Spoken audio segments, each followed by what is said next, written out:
Guarantee ಯೋಜನೆಗಳಿಗೆ ಹೊಸ ಅರ್ಜಿ ಹಾಕುವಂತ ಅಗತ್ಯವಿಲ್ಲ, ಕೇವಲ ಪರಿಷ್ಕರಣೆಗೆ ಹೆಚ್ಚುವರಿ ದಾಖಲೆ ನೀಡಿದರೆ ಸಾಕು ಅಂತ ಸಿಎಂ ಡಿಕೆ ಶಿವಕುಮಾರ್ ಹೇಳಿದ್ದಾರೆ. ಹಾಗೆ ಕರ್ನಾಟಕದ ವೋಟರ್ ಐಡಿ ಇದ್ದವರಿಗೆ ಮಾತ್ರ ಗ್ಯಾರಂಟಿ ಖಚಿತ, ವೋಟರ್ ಐಡಿ ಇಲ್ಲದವರಿಗೆ ಕೊಡಲ್ಲ ಅಂತ ಸಿಎಂ ಸ್ಪಷ್ಟವಾಗಿ ಹೇಳಿದ್ದಾರೆ. ನಿನ್ನೆ ಗೊಂದಲಗಳನ್ನೆಲ್ಲ ಬಗೆಹರಿಸಲು ಸಿಎಂ ಡಿಕೆ ಶಿವಕುಮಾರ್ ಸಭೆ ಮಾಡಿದರು. ಸಭೆಯಲ್ಲಿ ಸರ್ಕಾರದ ಮುಖ್ಯ ಕಾರ್ಯದರ್ಶಿ ಶಾಲಿನಿ ರಜನೀಶ್, ಗ್ಯಾರಂಟಿ ಅನುಷ್ಠಾನದ ಸಮಿತಿ ಸದಸ್ಯರು, ಹಿರಿಯ ಅಧಿಕಾರಿಗಳು ಪಾಲ್ಗೊಂಡಿದ್ದರು.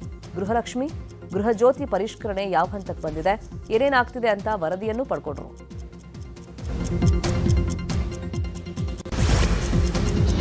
ಇಂದು ಸಿಎಂ ಡಿಕೆ ಶಿವಕುಮಾರ್ ಅಧ್ಯಕ್ಷತೆಯಲ್ಲಿ ಸಚಿವ ಸಂಪುಟ ಸಭೆ ನಡೆಯಲಿದೆ. ಸಂಪುಟ ಸಭೆಯಲ್ಲಿ 40 ಪ್ರಮುಖ ಅಂಶಗಳ ಕುರಿತಾಗಿ ಚರ್ಚೆ ನಡೆಸಲಿದ್ದಾರೆ. ಬಿಡದಿ ಟೌನ್ಶಿಪ್ ವಿಚಾರವಾಗಿಯೂ ಮಹತ್ವದ ಸುದೀರ್ಘ ಚರ್ಚೆ ನಡೆಯಲಿದೆ. ವಿವಿಧ ಕಾಮಗಾರಿಗಳಿಗೆ ಇಂದಿನ ಸಂಪುಟದಲ್ಲಿ ಒಪ್ಪಿಗೆ ನೀಡುವ ಸಾಧ್ಯತೆ ಇದೆ. ಬಿಡದಿ ಟೌನ್ಶಿಪ್ ವಿರೋಧಿಸಿ ನಾಳೆಯಿಂದ ಜೆಡಿಎಸ್ ಹೋರಾಟವನ್ನು ನಡೆಸಲಿದೆ. ಭೂ ಸ್ವಾಧೀನ ಆಗಿರುವಂತಹ 26 ಗ್ರಾಮಗಳಲ್ಲಿ ನಿಖಿಲ್ ಕುಮಾರಸ್ವಾಮಿ ನೇತೃತ್ವದಲ್ಲಿ ಪಾದಯಾತ್ರೆ ನಡೆಯಲಿದೆ. ಇನ್ನು ಬಿಡದಿ ಟೌನ್ಶಿಪ್ ಕೈಬಿಡಬೇಕು ಅಂತ ಒತ್ತಾಯಿಸಿ ರಾಜ್ಯ ಸರ್ಕಾರದ ಮುಖ್ಯ ಕಾರ್ಯದರ್ಶಿ ಶಾಲಿನಿ ರಜನೀಶ್ಗೆ ಪತ್ರದ ಮೂಲಕ ಜೆಡಿಎಸ್ ಮನವಿ ಮಾಡಿದೆ. ಕೃಷಿಗೆ ಯೋಗ್ಯವಾದ ಭೂಮಿಯನ್ನ ರಿಯಲ್ ಎಸ್ಟೇಟ್ ಮಾಡುವ ಉದ್ದೇಶದಿಂದ ಕಸಿದುಕೊಳ್ಳಲಾಗ್ತಾ ಇದೆ. ಯೋಜನೆಯನ್ನ ತಕ್ಷಣ ಕೈಬಿಡುವಂತೆ ಪತ್ರದ ಮೂಲಕ ಆಗ್ರಹ ಮಾಡಲಾಗಿದೆ. ಇನ್ನು ಬಿಡದಿ ಟೌನ್ಶಿಪ್ ಜಟಾಪಟಿ ನಡುವೆ ರೈತರಿಗೆ ಭೂ ಪರಿಹಾರ ಹಣದ ಚೆಕ್ ವಿತರಣೆ ಮಾಡಲಾಗಿದೆ. ಯೋಜನೆಯ ಪಾಲುದಾರರು ಹಾಗೂ ರೈತರಿಗೆ ಗ್ರೇಟರ್ ಬೆಂಗಳೂರು ಅಭಿವೃದ್ಧಿ ಪ್ರಾಧಿಕಾರದಿಂದ ಚೆಕ್ ವಿತರಣೆಯನ್ನ ಮಾಡಲಾಯಿತು. ರಾಮನಗರ ಕಂದಾಯ ಭವನದಲ್ಲಿರುವಂತಹ ಜಿಬಿಡಿಎ ಕಚೇರಿಯಲ್ಲಿ ಮಾಗಡಿ ಶಾಸಕ ಎಚ್ಸಿ ಬಾಲಕೃಷ್ಣ ಹಾಗೂ ಜಿಬಿಡಿಎ ಅಧ್ಯಕ್ಷ ಗಾಣಕಲ್ ನಟರಾಜು ಚೆಕ್ ವಿತರಣೆಯನ್ನು ಮಾಡಿದರು. ವಿಧಾನ ಪರಿಷತ್ ಚುನಾವಣೆಯಲ್ಲಿ ಅಡ್ಡ ಮತದಾನ ರಾಜ್ಯ ಬಿಜೆಪಿ ನಾಯಕರಿಗೆ ಸಂಕಷ್ಟ ತಂದಿಟ್ಟಿದೆ. ಹೀಗಾಗಿ ರಾಜ್ಯದಲ್ಲಿನ ಬೆಳವಣಿಗೆಗಳ ಕುರಿತಂತೆ ರಾಜ್ಯ ಬಿಜೆಪಿ ನಾಯಕರಿಗೆ ಬಿಜೆಪಿ ರಾಜ್ಯ ಉಸ್ತುವಾರಿ ರಾಧಾ ಮೋಹನ್ ದಾಸ್ ಅಗರ್ವಾಲ್ ಬುಲಾವ್ ನೀಡಿದ್ದಾರೆ. ಜೂನ್ 23ಕ್ಕೆ ದೆಹಲಿಗೆ ಬರುವಂತೆ ಬಿವೈ ವಿಜಯೇಂದ್ರ, ಆರ್ ಅಶೋಕ್ಗೆ ಬುಲಾವು ಕೊಟ್ಟಿದ್ದಾರೆ. ಇನ್ನು ಪರಿಷತ್ ಚುನಾವಣೆಯಲ್ಲಿ ಆಗಿರುವಂತಹ ಅಡ್ಡ ಮತದಾನವನ್ನ ಬಿಜೆಪಿ ನಾಯಕರು ಗಂಭೀರವಾಗಿ ಪರಿಗಣಿಸಿದ್ದಾರೆ. ಅಡ್ಡ ಮತದಾನ ಮಾಡಿದ ಶಾಸಕರ ಪತ್ತೆ ಹಚ್ಚಲು ಸತ್ಯ ಶೋಧನಾ ಸಮಿತಿ ರಚಿಸಲಾಗಿದೆ. ವಿಧಾನ ಪರಿಷತ್ ಸದಸ್ಯ ಸಿಟಿ ರವಿ, ಶಾಸಕರಾದ ಮಹೇಶ್ ತೆಂಗಿನಕಾಯಿ, ಮಾಜಿ ಶಾಸಕ ಎನ್ ಮಹೇಶ್ ನೇತೃತ್ವದಲ್ಲಿ ತಂಡ ರಚನೆ ಮಾಡಲಾಗಿದ್ದು, ಜೂನ್ 25ರೊಳಗೆ ವರದಿ ನೀಡುವಂತೆ ಗಡುವು ನೀಡಲಾಗಿದೆ. ಇನ್ನು ಜೂನ್ 25ರೊಳಗೆ ವರದಿ ಕೊಡುವಂತೆ ಸತ್ಯಶೋಧನಾ ಸಮಿತಿಗೆ ಹೇಳಿದ್ದೇವೆ. ಕಾಂಗ್ರೆಸ್ನವರು ಕೆಲವರ ಹೆಸರನ್ನ ತೇಲಿ ಬಿಟ್ಟಿದ್ದಾರೆ. ಆದರೆ ಭೈರತಿ ಬಸವರಾಜ್, ಚಂದ್ರು ಲಮಾಣಿ, ಕೃಷ್ಣನಾಯ್ಕ್ ತಪ್ಪನ್ನ ಯಾವುದೂ ಮಾಡಿಲ್ಲ. ನಾನು ಕೂಡ ಹೈಕಮಾಂಡ್ ಭೇಟಿಗೆ ಸಮಯ ಕೇಳಿದ್ದೇನೆ, ಎಲ್ಲವನ್ನ ವಿವರಿಸುತ್ತೇನೆ ಅಂತ ವಿಜಯೇಂದ್ರ ಹೇಳಿದ್ದಾರೆ. ಚಂದ್ರು ಲಮಾಣಿ ಇರ್ಬೋದು, ಕೃಷ್ಣ ನಾಯಕ್ ಇರ್ಬೋದು, ಈ ರೀತಿ ಬೇರೆ ಬೇರೆ ಹೆಸರುಗಳನ್ನು ತೇಲ್ಬಿಡುವ ಮೂಲಕ ಬಿಜೆಪಿಯಲ್ಲಿ ಬೆಂಕಿ ಹಚ್ಚತಕ್ಕಂಥ ಕುತಂತ್ರ ಕಾಂಗ್ರೆಸ್ರು ಮಾಡೋದಕ್ಕೆ ಹೊರಟಿದ್ದಾರೆ. ಹಾಗಾಗೇನೆ ಇದು ಯಾವುದಕ್ಕೂ ಕೂಡ ನಾವು ತಲೆ ಕೆಡಿಸ್ಕೊಳ್ಳೋದಿಲ್ಲ. ಅಂದರೆ ಈಗಾಗಲೇ ನಾನು ಹಿರಿಯ ಮುಖಂಡರಾಗಿರ್ತಕ್ಕಂಥ ಸಿಟಿ ರವಿ ಅವರು, ಕೊಳ್ಳೇಗಾಲದ ಮಾಜಿ ಸಚಿವರು ಮಹೇಶ್ ಅವರು ಮತ್ತು ಮಹೇಶ್ ತೆಂಗಿನಕಾಯಿ 3 ಜನದ ತಂಡ ಈಗಾಗಲೇ ಘೋಷಣೆ ಮಾಡಿದ್ದೇವೆ. 3-4 ದಿನದಲ್ಲಿ ಸತ್ಯಾಸತ್ಯತೆ ಏನು ಅನ್ನೋದು ಹೊರಬರ್ತದೆ. ಪ್ರೀತಿ ಬಸವರಾಜ್ ಇರ್ಬೋದು, ಚಂದ್ರು ಲಮಾಣಿ ಇರ್ಬೋದು, ಕೃಷ್ಣ ನಾಯಕ್ ಇರ್ಬೋದು, ಈ ರೀತಿ ಬೇರೆ ಬೇರೆ ಹೆಸರುಗಳನ್ನು ತೇಲ್ಬಿಡುವ ಮೂಲಕ ಬಿಜೆಪಿಯಲ್ಲಿ ಬೆಂಕಿ ಹಚ್ಚತಕ್ಕಂಥ ಕುತಂತ್ರ ಕಾಂಗ್ರೆಸ್ರು ಮಾಡೋದಕ್ಕೆ ಹೊರಟಿದ್ದಾರೆ. ಹಾಗಾಗೇನೆ ಇದು ಯಾವುದಕ್ಕೂ ಕೂಡ ನಾವು ತಲೆ ಕೆಡಿಸ್ಕೊಳ್ಳೋದಿಲ್ಲ. ಅಂದರೆ ಈಗಾಗಲೇ ನಾನು ಹಿರಿಯ ಮುಖಂಡರಾಗಿರ್ತಕ್ಕಂಥ ಸಿಟಿ ರವಿ ಅವರು, ಕೊಳ್ಳೇಗಾಲದ ಮಾಜಿ ಸಚಿವರು ಮಹೇಶ್ ಅವರು ಮತ್ತು ಮಹೇಶ್ ತೆಂಗಿನಕಾಯಿ 3 ಜನದ ತಂಡ ಈಗಾಗಲೇ ಘೋಷಣೆ ಮಾಡಿದ್ದೇವೆ. ಬಿಜೆಪಿ ರಾಜ್ಯಾಧ್ಯಕ್ಷ ಬಿವೈ ವಿಜಯೇಂದ್ರಗೆ ಬೇಲೂರು ಶಾಸಕ ಎಚ್ಕೆ ಸುರೇಶ್ ಪತ್ರ ಬರೆದು ಅಡ್ಡ ಮತದಾನದ ಆರೋಪಕ್ಕೆ ಸಂಬಂಧಪಟ್ಟಂಗೆ ಸ್ಪಷ್ಟನೆಯನ್ನು ಕೊಟ್ಟಿದ್ದಾರೆ. ತಡವಾಗಿ ಮತದಾನ ಮಾಡಿದ್ದಕ್ಕೆ ಆಧಾರ ರಹಿತ ಆರೋಪವನ್ನ ಮಾಡ್ತಾ ಇದ್ದಾರೆ. ನಾನು ವಿಪಕ್ಷ ನಾಯಕರ ಸೂಚನೆ ಮೇರೆಗೆ ಮತವನ್ನ ಚಲಾಯಿಸಿದ್ದೀನಿ. ಈ ರೀತಿಯ ಊಹಾಪೋಹದ ಹೇಳಿಕೆಯಿಂದ ನನ್ನ ಘನತೆಗೆ ಧಕ್ಕೆ ಆಗಿದೆ ಅಂತ ಎಚ್ಕೆ ಸುರೇಶ್ ಉಲ್ಲೇಖಿಸಿದ್ದಾರೆ. ಕೇಂದ್ರ ಸಚಿವ ಕುಮಾರಸ್ವಾಮಿ ನಿನ್ನೆ ಜೆಡಿಎಸ್ ಶಾಸಕರ ಸಭೆ ನಡೆಸಿದ್ರು.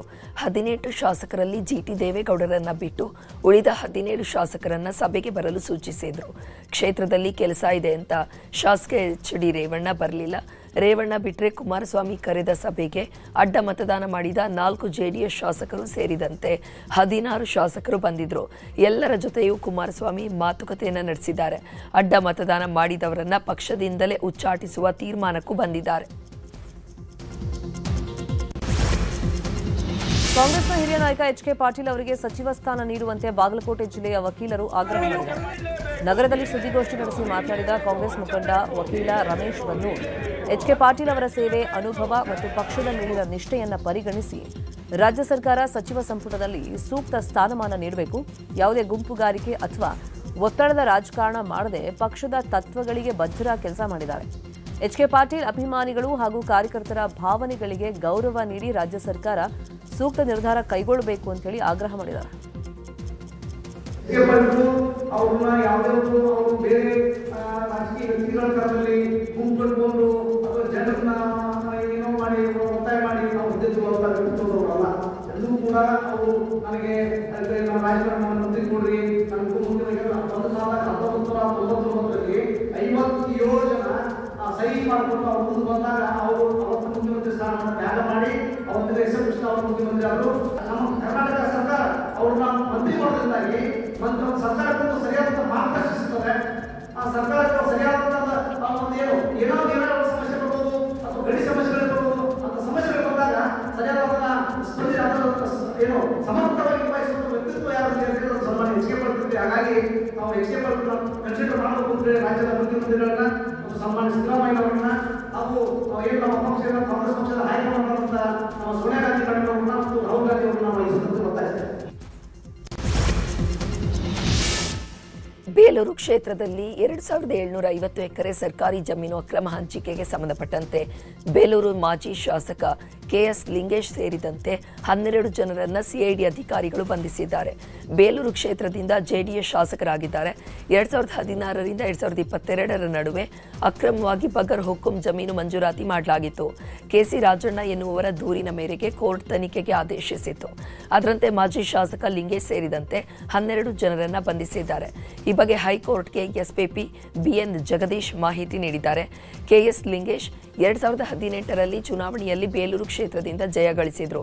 ಆ ಅವಧಿಯಲ್ಲಿ ಅವರು ಬೇಲೂರು ತಾಲೂಕು ಬಗರ್ ಹುಕುಂ ಸಾಗುವಳಿ ಸಮಿತಿ ಅಧ್ಯಕ್ಷರಾಗಿದ್ದಾಗ ಭೂಮಿ ಹಂಚಿದ ಆರೋಪ ಇದೆ. ಬೆಂಗಳೂರಲ್ಲಿ ಸಿಐಡಿ ಪೊಲೀಸ್ ಜೀಪ್ನಲ್ಲಿ ಬಂದು 20 ಲಕ್ಷ ರಾಬರಿ ಮಾಡಿದ ಪ್ರಕರಣದಲ್ಲಿ ಸಿಐಡಿ ಇನ್ಸ್ಪೆಕ್ಟರ್ ಮಹೇಶ್ ಕನಕಗಿರಿ ಸಿಕ್ಕಿದ್ದಾರೆ. ನಿನ್ನೆ ಮಡಿವಾಳದ ಹೋಟೆಲ್ನಲ್ಲಿ ಪೊಲೀಸ್ ಐಡಿ ಕಾರ್ಡ್ ತೋರಿಸಿ ಕೇರಳ ಮೂಲದ ಯುವಕರಿಂದ 20 ಲಕ್ಷ ರೂಪಾಯಿ ರಾಬರಿ ನಡೆದಿತ್ತು. ಹಣ ಕಳ್ಕೊಂಡ ಕೇರಳ ಮೂಲದ ಯುವಕರು ಮಡಿವಾಳ ಠಾಣೆಗೆ ಬಂದು ಕಂಪ್ಲೇಂಟ್ ಕೊಟ್ಟಿದ್ರು. ದೂರು ಆಧರಿಸಿ ತನಿಖೆಗೆ ಇಳಿದ ಡಿಸಿಪಿ ಮೊಹಮ್ಮದ್ ಸಜೀದ್ ಹಣ ರಾಬರಿ ಮಾಡಿದ ಓರ್ವನನ್ನ ಬಂಧಿಸಿದ್ರು. ಪ್ರಕರಣ ದಾಖಲಾಗ್ತಾ ಇದ್ದಂಗೆ ಜೀಪ್ನಲ್ಲಿ ಇನ್ಸ್ಪೆಕ್ಟರ್ ಫೋನ್ ಸ್ವಿಚ್ ಆಫ್ ಮಾಡಿ ಪರಾರಿಯಾಗಿದ್ರು. ಸದ್ಯ ಇನ್ಸ್ಪೆಕ್ಟರ್ ಮಹೇಶ್ ಕನಕಗಿರಿ ಮಡಿವಾಳ ಪೊಲೀಸರ ವಶದಲ್ಲಿದ್ದು ವಿಚಾರಣೆಯನ್ನ ಮಾಡಲಾಗ್ತಾ ಇದೆ. ಮಹರ್ಷಿ ವಾಲ್ಮೀಕಿ ನಿಗಮದಲ್ಲಿ ಅವ್ಯವಹಾರ ಪ್ರಕರಣಕ್ಕೆ ಸಂಬಂಧಪಟ್ಟಂತೆ ಮಾಜಿ ಸಚಿವ ಬಿ ನಾಗೇಂದ್ರ ಜಾಮೀನು ರದ್ದು ಕೋರಿ ಸಿಬಿಐ ಅರ್ಜಿ ಸಲ್ಲಿಸಿದೆ. ವಿಚಾರಣೆ ವೇಳೆ ಆರೋಪಿಗಳ ಮೊಬೈಲ್ನಲ್ಲಿ ಕೆಲ ವಿಡಿಯೋಗಳು ಪತ್ತೆಯಾಗಿದೆ. ಹಣದ ಕಂತೆ ಎಣಿಸುತ್ತಿರುವಂತಹ ವಿಡಿಯೋಗಳ ಬಗ್ಗೆ ವಿವರಣೆಯನ್ನ ನೀಡಿಲ್ಲ. ಅಲ್ಲದೆ ಮುಂಬೈನ ಮಹಿಳೆಯೊಬ್ಬರಿಗೆ 2,50,00,000 ಹಣ ವರ್ಗಾವಣೆ ಆಗಿದೆ. ಆಕೆ ಬಿ ನಾಗೇಂದ್ರ ಅವರ ಪತ್ನಿ ಅಂತ ಹೇಳಿಕೊಂಡಿದ್ದಾರೆ. ಮುಂಬೈ ಅಪಾರ್ಟ್ಮೆಂಟ್ನಲ್ಲಿರುವಂತಹ ಮಹಿಳೆಯ ದಾಖಲೆಗಳಲ್ಲೂ ಕೂಡ ಬಿ ನಾಗೇಂದ್ರ ಪತ್ನಿ ಅಂತಲೇ ಅರ್ಜಿಯಲ್ಲಿ ಉಲ್ಲೇಖ ಇದೆ.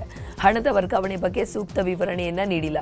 ಹೀಗಾಗಿ ಜಾಮೀನು ರದ್ದು ಮಾಡಬೇಕು ಅಂತ ಸಿಬಿಐ ಪರ ಎಸ್ಪಿಪಿ ಪ್ರಸನ್ನಕುಮಾರ್ ಮನವಿ ಮಾಡಿದ್ದಾರೆ. ಬಿಜೆಪಿ ವಿರುದ್ಧ ಅವಹೇಳನಕಾರಿ ಪೋಸ್ಟ್ ಹಾಕಿದ ಕೇಸಲ್ಲಿ ಸಿಎಂ ಡಿಕೆ ಶಿವಕುಮಾರ್ಗೆ ಬಿಗ್ ರಿಲೀಫ್ ಸಿಕ್ಕಿದೆ. ನಾನು ಕರಸೇವಕ, ನನ್ನನ್ನೂ ಬಂಧಿಸಿ ಅಂತ ಬಿಜೆಪಿಯ ಪೋಸ್ಟರ್ ತಿರುಚಿ ಎಕ್ಸ್ನಲ್ಲಿ ಕಾಂಗ್ರೆಸ್ನಿಂದ ಪೋಸ್ಟ್ ಮಾಡಲಾಗಿತ್ತು. ಈ ಸಂಬಂಧ ವಕೀಲ ಯೋಗೇಂದ್ರ ಹೊಡಘಟ್ಟ ಖಾಸಗಿ ದೂರನ್ನು ದಾಖಲು ಮಾಡಿದರು. ಪ್ರಕರಣ ರದ್ದು ಕೋರಿ ಸಿಎಂ ಹೈಕೋರ್ಟ್ ಮೆಟ್ಲನ್ನ ಏರಿದ್ರು. ಈಗ ಪ್ರಕರಣ ರದ್ದುಪಡಿಸಿ ನ್ಯಾಯಮೂರ್ತಿ ಎಂ ನಾಗಪ್ರಸನ್ನ ಅವರ ಪೀಠ ತೀರ್ಪನ್ನು ಕೊಟ್ಟಿದೆ. ಇಂದು ಮಧ್ಯಾಹ್ನ ಮಹಾರಾಷ್ಟ್ರಕ್ಕೆ ತೆರಳುತ್ತಿರುವ ಸಿಎಂ ಡಿಕೆಶಿ ಮಹಾರಾಷ್ಟ್ರ ಸಿಎಂ ದೇವೇಂದ್ರ ಫಡ್ನವೀಸ್ ಭೇಟಿಯಾಗುವ ಸಾಧ್ಯತೆ ಇದೆ. ಕೃಷ್ಣಾ ಜಲಾಶಯಕ್ಕೆ ನೀರು ಬಿಡುಗಡೆಗೆ ಸಂಬಂಧಪಟ್ಟಂತೆ ಮಹಾರಾಷ್ಟ್ರ ಸಿಎಂ ಬಳಿ ಡಿಕೆಶಿ ಮನವಿ ಮಾಡಲಿದ್ದಾರೆ. ಕುಡಿಯುವ ನೀರು ಮತ್ತು ಮುಂಗಾರು ಬಿತ್ತನೆಗೆ ಮಳೆ ನೀರಿನ ಅಭಾವ ಉಂಟಾಗಿದ್ದು ನೀರು ಬಿಡುವಂತೆ ಖುದ್ದು ಮಹಾ ಸಿಎಂ ಬಳಿ ಡಿಕೆಶಿ ಮನವಿ ಮಾಡಲಿದ್ದಾರೆ. ಬಳಿಕ ನಾಳೆ ಬೆಳಿಗ್ಗೆ ಬೆಂಗಳೂರಿಗೆ ಸಿಎಂ ಡಿಕೆಶಿ ವಾಪಸ್ಸಾಗಲಿದ್ದಾರೆ. ಕರಾವಳಿಯಲ್ಲಿ ಪ್ರವಾಸೋದ್ಯಮ ಅಭಿವೃದ್ಧಿ ಕುರಿತಂತೆ ವಿಧಾನಸೌಧದಲ್ಲಿ ಮಹತ್ವದ ಸಭೆ ನಡೆಯಿತು. ಸಿಎಂ ನೇತೃತ್ವದಲ್ಲಿ ನಡೆದ ಸಭೆಯಲ್ಲಿ ನಟ ರಿಷಬ್ ಶೆಟ್ಟಿ ಕೂಡ ಪಾಲ್ಗೊಂಡಿದ್ದರು. ಸಭೆಗೆ ಆಗಮಿಸಿದ ರಿಷಬ್ ಶೆಟ್ಟಿ ಅವರನ್ನ ಖುದ್ದು ಸಿಎಂ ಡಿಕೆ ಶಿವಕುಮಾರ್ ಆತ್ಮೀಯವಾಗಿ ಬರಮಾಡಿಕೊಂಡರು. ಸ್ನ್ಯಾಪ್ಚಾಟ್ನಲ್ಲಿ ಮಹಿಳೆಯನ್ನ ಪರಿಚಯ ಮಾಡಿಕೊಂಡು ಲಾಡ್ಜ್ಗೆ ಕರೆದೊಯ್ದು ಮಹಿಳೆ ಮೇಲೆ ಅತ್ಯಾಚಾರ ನಡೆಸಿರುವಂತಹ ಘಟನೆ ಬೆಂಗಳೂರಿನ ಅಮೃತಹಳ್ಳಿ ಪೊಲೀಸ್ ಠಾಣಾ ವ್ಯಾಪ್ತಿಯಲ್ಲಿ ನಡೆದಿದೆ. ಅತ್ಯಾಚಾರ ಎಸಗಿದ ಆರೋಪಿ ಯಶಸ್ನನ್ನ ಪೊಲೀಸರು ಬಂಧಿಸಿದ್ದಾರೆ. ಕೌಟುಂಬಿಕ ಕಲಹದ ಹಿನ್ನೆಲೆ ಪತಿಯಿಂದ ವಿವಾಹಿತ ಮಹಿಳೆ ದೂರ ಇದ್ಲು. ಕೆಲ ದಿನಗಳ ಕಾಲ ಯಶಸ್ ಮತ್ತು ಮಹಿಳೆ ಚಾಟ್ ಮಾಡಿಕೊಂಡು ಆತ್ಮೀಯತೆ ಬೆಳೆಸಿಕೊಂಡಿದ್ರು. ನಂತರ ಕೆಲವೆಡೆ ಸುತ್ತಾಟ ಕೂಡ ನಡೆಸಿದ್ರು. ಈ ವೇಳೆ ಯಶಸ್ ಲಾಡ್ಜ್ಗೆ ಕರೆದೊಯ್ದು ಅತ್ಯಾಚಾರ ಎಸಗಿದ್ದಾನೆ ಅಂತ ಮಹಿಳೆ ದೂರು ನೀಡಿದ್ದಾರೆ. ಕೋಲಾರ ಜಿಲ್ಲೆಯ ಕೆಜಿಎಫ್ನಲ್ಲಿ ಗೂಂಡಾ ಕಾಯ್ದೆ ಅಡಿಯಲ್ಲಿ ಕುಖ್ಯಾತ ರೌಡಿಯನ್ನ ಬಂಧಿಸಿ ಬಳ್ಳಾರಿ ಜೈಲಿಗೆ ಶಿಫ್ಟ್ ಮಾಡಲಾಗಿದೆ. ಕೆಜಿಎಫ್ ನಗರದ ಆಂಡರ್ಸನ್ ಪೇಟೆ ಪೊಲೀಸ್ ಠಾಣಾ ವ್ಯಾಪ್ತಿಯ ರೌಡಿ ಶೀಟರ್ ಆಗಿರುವಂತಹ ವೈ ವಿಕ್ರಮ್ ಎಂಬಾತ 1 ಕೊಲೆ 3 ಕೊಲೆ ಯತ್ನ ಸೇರಿದಂತೆ ಒಟ್ಟು 12 ಪ್ರಕರಣಗಳಲ್ಲಿ ಆರೋಪಿಯಾಗಿದ್ದ. ಆದರೂ ನ್ಯಾಯಾಲಯದಿಂದ ಜಾಮೀನು ಪಡೆದು ಮತ್ತೆ ಕಾನೂನು ಬಾಹಿರ ಕೃತ್ಯಗಳಲ್ಲಿ ಭಾಗಿಯಾಗ್ತಾ ಇದ್ದ. ಈ ಹಿನ್ನೆಲೆಯಲ್ಲಿ ವೈ ವಿಕ್ರಮ್ನನ್ನ ಆಂಡರ್ಸನ್ ಪೇಟೆ ಪೊಲೀಸರು ಬಂಧಿಸಿ ಗೂಂಡಾ ಕಾಯ್ದೆ ಅಡಿಯಲ್ಲಿ ಬಳ್ಳಾರಿ ಕೇಂದ್ರ ಕಾರಾಗೃಹಕ್ಕೆ ಶಿಫ್ಟ್ ಮಾಡಿದ್ದಾರೆ. ಕೆಪಿಟಿಸಿಎಲ್ ವತಿಯಿಂದ ತುರ್ತು ನಿರ್ವಹಣಾ ಕಾಮಗಾರಿ ಹಿನ್ನೆಲೆ ಇಂದು ಬೆಂಗಳೂರಿನ ಹಲವೆಡೆ ವಿದ್ಯುತ್ ವ್ಯತ್ಯಯ ಆಗಲಿದೆ. ಮಲ್ಲೇಶ್ವರಂ ವಿಭಾಗದ 6 ಉಪವಿಭಾಗದಲ್ಲಿ ಬೆಳಗ್ಗೆ 10 ಗಂಟೆಯಿಂದ ಸಂಜೆ 5 ಗಂಟೆವರೆಗೆ ವಿದ್ಯುತ್ ಪೂರೈಕೆಯಲ್ಲಿ ವ್ಯತ್ಯಯ ಉಂಟಾಗಲಿದೆ. ರಾಮಯ್ಯ ಆಸ್ಪತ್ರೆ, ರಾಮಯ್ಯ ಬಾಲಕರ ಹಾಸ್ಟೆಲ್, ಪೈಪ್ಲೈನ್ ರಸ್ತೆ, ಎಂಎಸ್ಆರ್ ನಗರ, ಬಿಇಎಲ್ ರಸ್ತೆ, ಸಿಪಿಆರ್ಐ ಕ್ವಾರ್ಟರ್ಸ್, ಸದಾಶಿವನಗರ ಪೊಲೀಸ್ ಠಾಣೆ ಮತ್ತು AGS layout, Jaladarshini layout, AK colony, Sriniketh apartment, Coffee Day, Narayana Prasad ಕಟ್ಟಡ, ಸೀನಪ್ಪ ಲೇಔಟ್, ಇಸ್ರೋ ಮತ್ತು dollars colony, Chikkamaranahalli, Gowri apartment ಸೇರಿದಂತೆ ಹಲವೆಡೆ ವಿದ್ಯುತ್ ವ್ಯತ್ಯಯ ಆಗಲಿದೆ. ಬೆಂಗಳೂರಲ್ಲಿ ಜಲಮಂಡಳಿಯ 40 ಅಡಿ ಆಳದ ಡ್ರೈನೇಜ್ಗೆ ಬಿದ್ದ ಇಬ್ಬರಿಗಾಗಿ ಶೋಧ ಕಾರ್ಯ ಮುಂದುವರೆದಿದೆ. ವರ್ತೂರು ಬಳಿಯ ಬೆಳಗೆರೆಯಲ್ಲಿ ಮೊನ್ನೆ ದುರ್ಘಟನೆ ಸಂಭವಿಸಿದ್ದು, ಘಟನೆ ನಡೆದು 2 ದಿನಗಳಾದರೂ ಮೃತದೇಹ ಇನ್ನೂ ಪತ್ತೆಯಾಗಿಲ್ಲ. ವರ್ತೂರು ಎಸ್ಟಿಪಿ ಘಟಕದಲ್ಲಿ ಮೃತದೇಹ ಪತ್ತೆ ಕಾರ್ಯಾಚರಣೆ ನಡೆಸಲಾಗ್ತಾ ಇದೆ. ಕಾರ್ಮಿಕರ ಮೃತದೇಹ ಪತ್ತೆಗಾಗಿ ಎನ್ಡಿಆರ್ಎಫ್ ನಿಯೋಜನೆ ಮಾಡಲಾಗಿದೆ. ದುರ್ಘಟನೆಯಲ್ಲಿ 2 ಕಾರ್ಮಿಕರು ಮೃತಪಟ್ಟಿದ್ದಾರೆ ಅಂತ ಬಿಡಬ್ಲ್ಯೂಎಸ್ಎಸ್ಪಿ ಖಚಿತಪಡಿಸಿದೆ. ಬ್ರಿಜೇಶ್ ಮತ್ತು ಅಖಿಲೇಶ್ ಮೃತದೇಹಗಳಿಗಾಗಿ ತೀವ್ರ ಶೋಧ ಕಾರ್ಯ ನಡೀತಾ ಇದೆ. ಈಜಲು ಹೋಗಿದ್ದ ಯುವಕ ಕೆರೆಯಲ್ಲಿ ಮುಳುಗಿ ಸಾವನ್ನಪ್ಪಿರುವಂತಹ ಘಟನೆ ಕೊಪ್ಪಳ ಜಿಲ್ಲೆ ಯಲಬುರ್ಗಾದ ಕೆಂಪು ಕೆರೆಯಲ್ಲಿ ನಡೆದಿದೆ. ಗದಗ ಮೂಲದ 28 ವರ್ಷದ ಸಂತೋಷ್ ಸೇಬಣ್ಣನವರ ಮೃತ ದುರ್ದೈವಿ. ಅಗ್ನಿಶಾಮಕ ದಳ ಮೃತದೇಹವನ್ನು ಹೊರತೆಗೆದಿದ್ದು, ಯಲಬುರ್ಗಾ ಪೊಲೀಸರು ಸ್ಥಳಕ್ಕೆ ಭೇಟಿ ನೀಡಿ ಪರಿಶೀಲಿಸಿದ್ದಾರೆ.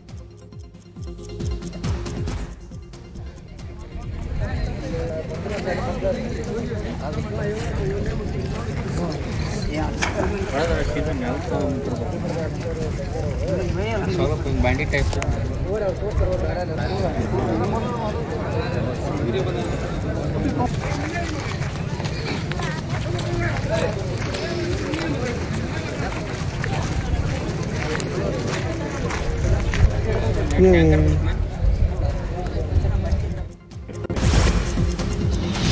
ಮೆಟ್ರೋ ರೈಲು ಹತ್ತುವಾಗ ಪ್ಲಾಟ್ಫಾರ್ಮ್ ಹಾಗೂ ರೈಲಿನ ಮಧ್ಯೆ ಕಾಲು ಸಿಲುಕಿ ಪ್ರಯಾಣಿಕ ಪರದಾಡಿದ್ದಾನೆ.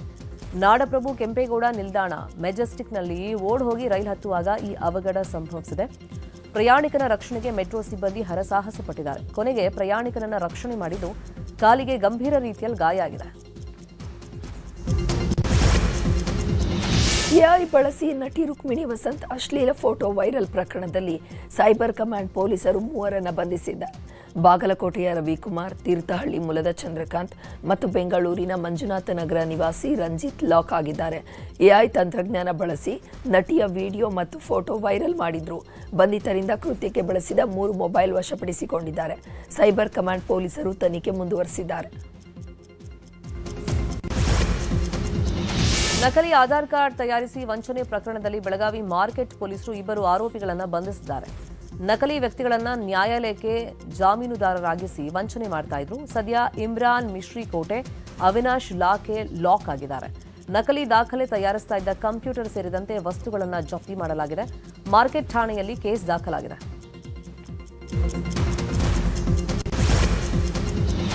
ಖಾಸಗಿ ಪಶುವೈದ್ಯಕೀಯ ಕಾಲೇಜುಗಳ ಸ್ಥಾಪನೆ ವಿರೋಧಿಸಿ ಹೆಬ್ಬಾಳ ಪಶುವೈದ್ಯಕೀಯ ಮಹಾವಿದ್ಯಾಲಯದ ವಿದ್ಯಾರ್ಥಿಗಳು ಆಕ್ರೋಶ ವ್ಯಕ್ತಪಡಿಸುತ್ತಿದ್ದಾರೆ. ಪ್ರಸ್ತುತ ರಾಜ್ಯದಲ್ಲಿ ಪಶುವೈದ್ಯಕೀಯ ಪದವಿ ಸೀಟುಗಳ ಸಂಖ್ಯೆ ಈಗಾಗಲೇ ಹೆಚ್ಚಾಗಿದ್ದು, ಪದವಿ ಪಡೆದ ಅನೇಕ ಪಶು ವೈದ್ಯರು ಉದ್ಯೋಗ ಇಲ್ಲದೆ ಪರದಾಡ್ತಿದ್ದಾರೆ.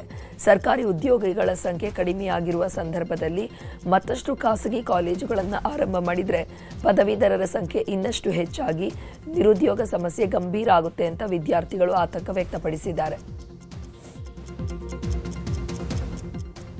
ಕರ್ನಾಟಕದಲ್ಲಿ ಪ್ರೈವೇಟ್ ವೆಟರ್ನರಿ ಕಾಲೇಜ್ ಸ್ಟಾರ್ಟ್ ಆಗ್ತಿದೆ.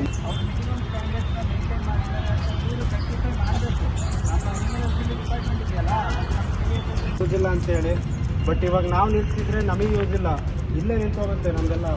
ಏನು ಪರ್ಪಸ್ ಏನಿದೆ, ನಾವು ಸ್ಟ್ರೈಕ್ ಮಾಡಿ ನಿಂತು ಎಕ್ಸ್ಪೀರಿಯನ್ಸ್ ಏನಿದೆ ಅವರೆಲ್ಲ ಬೇಕಾದ ಡಿಪಾರ್ಟ್ಮೆಂಟ್ಗೆ ಭೇಟಿ ನೀಡಿ ಎಲ್ಲರಿಗೂ ಇನ್ಫಾರ್ಮೇಷನ್ ಕೊಡ್ತಾರೆ. ನಾವು ಅಲ್ಲಿ ಮಟ್ಟನೂ ಸ್ಟ್ರೈಕ್ ಮಾಡಬೇಕು. ಇದರಿಂದ ಇವಾಗ ಓದ್ತಿರೋ ಸರ್ಕಾರ ಕಾಲೇಜಲ್ಲಿ ಓದ್ತಿರೋ ವಿದ್ಯಾರ್ಥಿಗಳಿಗೆ ಅಫೆಕ್ಟ್ ಏನಂತ ಮಾಡ್ತಿರೋದು ಏನಂದರೆ, ಕರ್ನಾಟಕದಲ್ಲಿ ಪ್ರೈವೇಟ್ ವೆಟರ್ನರಿ ಕಾಲೇಜ್ ಸ್ಟಾರ್ಟ್ ಆಗ್ತಿದೆ.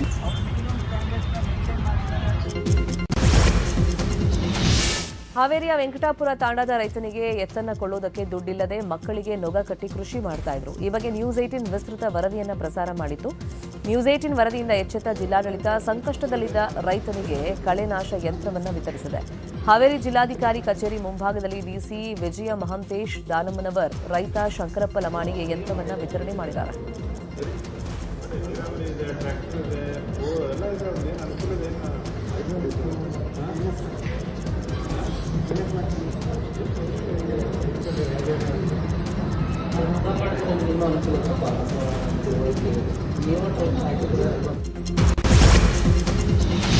ಚಾಮರಾಜನಗರ ಜಿಲ್ಲೆ ಬಂಡೀಪುರದಲ್ಲಿ ಪ್ರವಾಸಿಗರಿದ್ದ ಸಫಾರಿ ವಾಹನದ ಮೇಲೆ ಕಾಡಾನೆ ದಾಳಿ ಮಾಡಲು ಯತ್ನಿಸಿದೆ. ಸಫಾರಿ ವಾಹನ ತೆರಳ್ತಾ ಇದ್ದಾಗ ಎದುರಿನಿಂದ ಅಟ್ಟಾಡಿಸಿಕೊಂಡು ಬಂದ ಕಾಡಾನೆ ಜೀಪ್ ಮೇಲೆ ದಾಳಿ ನಡೆಸಲು ಮುಂದಾಗಿದೆ. ಈ ವೇಳೆ ಚಾಲಕ ಹಿಮ್ಮುಖವಾಗಿ ಜೀಪ್ ಚಲಾಯಿಸಿದ್ದು ಕಾಡಾನೆ ದಾಳಿಯಿಂದ ಜೀಪ್ನಲ್ಲಿದ್ದ ಪ್ರವಾಸಿಗರು ಪಾರಾಗಿದ್ದಾರೆ.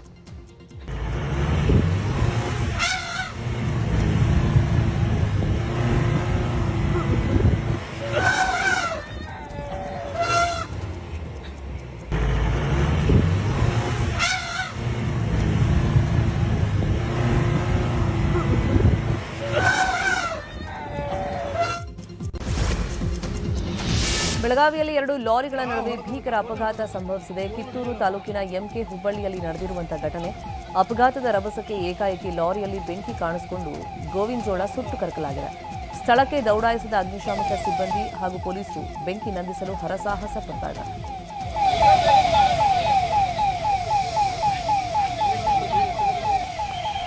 ಅದು ಡಿಜಲ್ ಸುರಾಗತ್ತಲ್ಲ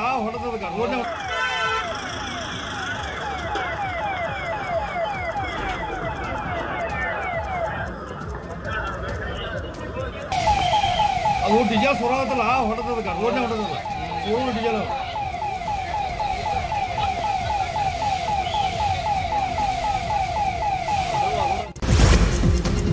ಕಳೆದ 15 ದಿನಗಳಿಂದ ಮಳೆ ಬಾರದೆ ಕೊಪ್ಪಳ ಜಿಲ್ಲೆ ರೈತರು ಕಂಗಾಲಾಗಿದ್ದಾರೆ. ಮುಂಗಾರು ಹಂಗಾಮಿನಲ್ಲಿಯೇ ಮಳೆ ಕೊರತೆಯಾಗಿದ್ದು ರೈತ ಈಗ ಹಳೆಯ ಸಂಪ್ರದಾಯವನ್ನು ಪಾಲಿಸುತ್ತಿದ್ದಾರೆ. ಮಳೆಗಾಗಿ ಕೊಪ್ಪಳ ತಾಲೂಕಿನ ಬೆಟಗೇರಿ ಗ್ರಾಮದಲ್ಲಿ ಇಂದಿನಿಂದ ಗುರ್ಜಿ ಆಡುತ್ತಿದ್ದಾರೆ.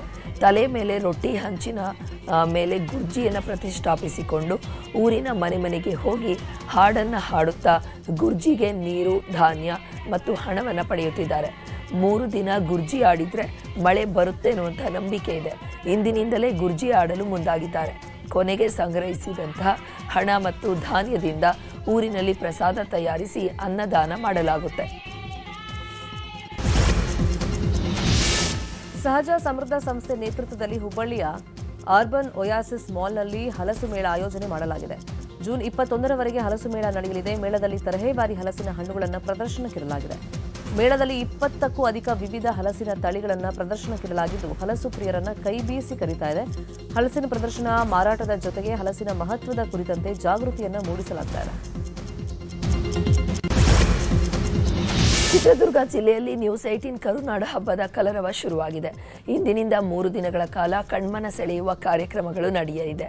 ನ್ಯೂಸ್ 18 ಕರುನಾಡ ಹಬ್ಬವನ್ನು ಸಂಸದ ಗೋವಿಂದ ಕಾರಜೋಳ ಮತ್ತು ಶಾಸಕ ವೀರೇಂದ್ರ ಪಪ್ಪಿ ಉದ್ಘಾಟನೆ ಮಾಡಿದರು.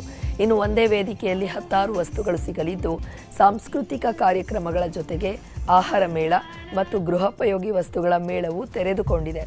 ಹೀಗಾಗಿ ಶಾಪಿಂಗ್ ಪ್ರಿಯರು ಹಾಗೂ ಆಹಾರ ಪ್ರಿಯರನ್ನ ನ್ಯೂಸ್ 18 ಕರುನಾಡ ಹಬ್ಬ ಕೈಬೀಸಿ ಕರೆಯುತ್ತಿದೆ.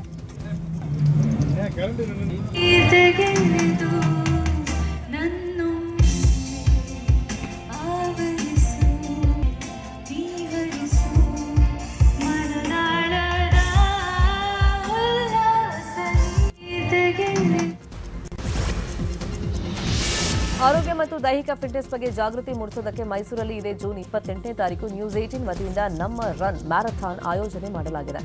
ಮಕ್ಕಳಿಗಾಗಿ 1 ಕಿಲೋಮೀಟರ್ ಹಾಗೂ 2 ಕಿಲೋಮೀಟರ್ ನಿಗದಿಪಡಿಸಲಾಗಿದೆ. 3, 5, 10 ಕಿಲೋಮೀಟರ್ ಓಟಕ್ಕೆ ಯಾವುದೇ ಸಮಯದ ಮಿತಿ ಇಲ್ಲ.